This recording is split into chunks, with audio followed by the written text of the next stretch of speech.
Hi sa tanan, uban ko ninyo magluto ta ninyo og garlic buttered shrimp. Na ako'y bali 100 nga pasayan og dili na nato dugayon, mag-slice na ta sa mga lamas. Syempre na daghan dira nga ahos kay siya man karon ang bida sa tong luto, tapos nag-slice na ko og gamay lang nga onion. Butangan lang pud nato siya og kanang gamay lang nga atsal. Human ako na siyang gi-slice dira. Pagkahuman, kung gusto ninyo og gamay nga halang or medyo halang, mag-add ta ninyo dira og kanang sili nga pahaba.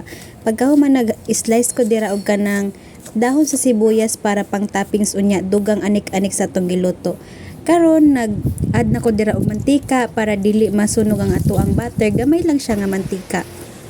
Ato lang siyang i-melt. Pag ma-melt na siya, i-add na nato ang ato ang ahos ug ato siyang i-mix. Human butang na dayon ang katong gamay lang nga onion ug wala na nako gidugay, gibutang na nako dira ang shrimp. Ato ko kayo ng atong giluto nga pasayan para magpantay pod ang iyahang kaluto. Pag human ana, nagbutang nako dira og kanang sili green, o kung gusto lang pod mo, kay optional lang man pod na siya kung gusto lang mo na ihalang.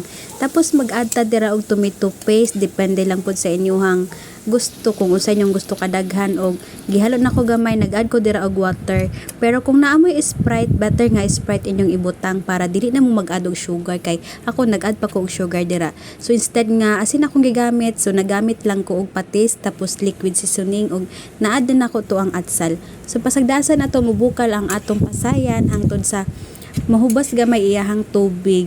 Mabinlang na siya gamay, okay na. So luto na siya. Mga unta ninyo. Bye-bye. Salamat sa pagtanaw. God bless.